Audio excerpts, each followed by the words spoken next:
Welcome back to Sunday Agenda. As the world holds its breath over whether or not Iran and Israel will be able to lay down arms for good, Newsmax correspondent Jodie Cohen speaks exclusively with U.S. Ambassador to Israel Mike Huckabee about the future between those two countries and whether Iran's supreme leader could be taken out.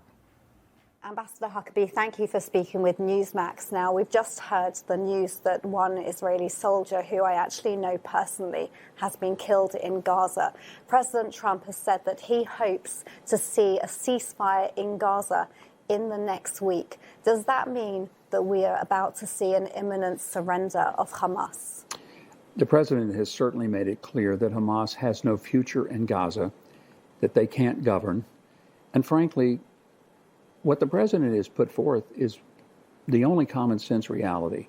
No one would have suggested that the Nazis could have stayed in power in Germany at the end of World War II, that they could have continued to help run Germany. Nobody would have thought that. So when the president says that Hamas has no future, people should take him seriously. Let's hope we're on the verge of a solution. Hostage families deserve it. You just mentioned someone that you know who has lost his life in Gaza. This is the tragedy, and it's gone on a long time, and a lot of people have been deeply hurt.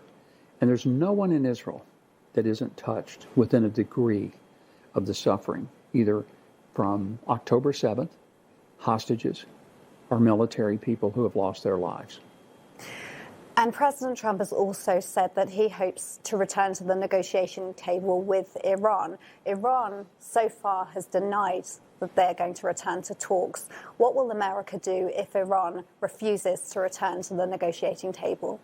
You'd think that they learned one important thing over the past couple of weeks.